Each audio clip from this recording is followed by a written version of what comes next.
Welcome to our Weather Impact Report, where we take a look at the top weather stories here in Georgia and around the nation. I'm meteorologist Danielle Moss. We're now in the heart of hurricane season, and this week was a clear reminder of just how active it can get. Multiple storms churned in the Atlantic, with powerful systems bringing heavy surf, strong winds, and flooding rain to parts of the southeast and the Caribbean.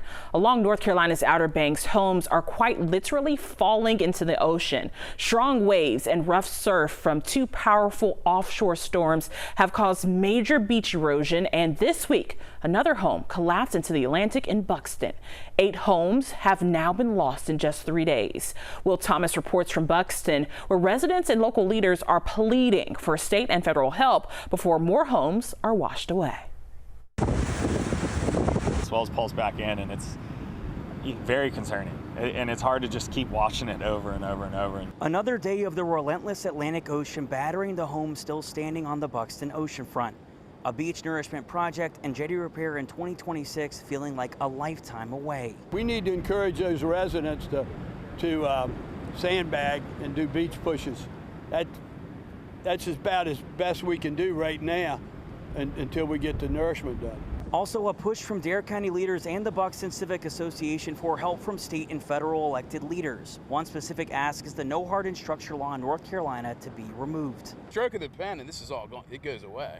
Whether it's going to come from Raleigh or D.C., right now I think it's going to come from D.C. before it's going to come from Raleigh. One of our local representatives is willing to entertain a bill down the road here. We're having some conversation with him about introducing a bill for hardened structures. You know, we're hoping we can make some progress there. I showed Congressman Greg Murphy a video of the Buxton Civic Association member Wendy Munden saying that she feels the area here needs to be declared a state of emergency. Murphy shares this. I'm happy to look at that. I don't know that it qualifies for that. I'm interested in having that conversation, but for right now, we need to look and see what these homes are, what they're salvageable, whether they need to be taken down. For now, we're kind of having to learn how to just live with it for the time being until something can be done. Homeowners continue to be encouraged to work with their contractors on debris cleanup for the area. Cape Hatteras National Seashore and Dare County are deploying resources to help in the area on Friday. Well, 20 homes have crumbled into the ocean on Hatteras Island since 2020. In the midst of this week's weather conditions, another home has collapsed, bringing this week's total to 9. Officials warn more collapses are likely. Thousands of tourists made an unexpected stop in Portland, Maine on Thursday. Their cruise line had to change its original course to Bermuda. Norwegian Escape was one of the several ships making the move northward to avoid getting hit by Hurricane Imelda. Over 4,000 passengers were on board when it docked. As you can imagine, some cruisers say the sudden itinerary change was a little upsetting, but they were ready to make the most out of the new destination. Take a look at this dust devil swirling across an open field in Texas. A motorist caught the moment on camera Tuesday as a column of dirt and debris danced across the field before fading just as it reached Highway 304, which is southeast of Austin. These brief whirlwinds form on hot, dry days when rising warm air starts to spin. As you can see, they can be a bit dramatic, but usually they are harmless reminder of how powerful summer heat can be. It's been quite a stretch of nice, quiet weather here in Georgia. No severe storms to track, just calmer skies after a stretch of very active weather earlier this season. But out west, it's a different story. Severe thunderstorms and heavy rain rolled through Salt Lake County, Utah, with some areas seeing flooding as those storms pushed through. You can see the intense flashes of lightning traveling across the sky Friday in Salt Lake County. Another round of thunderstorms Saturday morning, and the National Weather Service issued a flash flood warning because of them. You can see just how heavy the rain was falling from this home security camera. Streets and intersections were also flooded. In another part of the state, a wildfire is burning, forcing some home evacuations and some orders to be issued. The so-called Cherry Fire has burned about 150 acres, according to the last update. It's burning in the Hopple Creek Canyon area.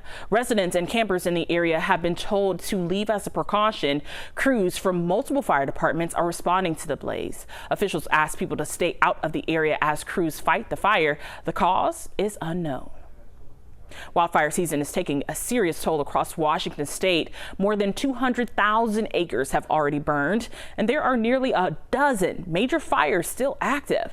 The danger doesn't end when the flames go out, so these intense fires are leaving behind burned landscapes that raise the risk for mudslides, flooding, and water contamination once rain or snow returns. Stella Sun shows us the growing impact and what's being done to prevent future disasters.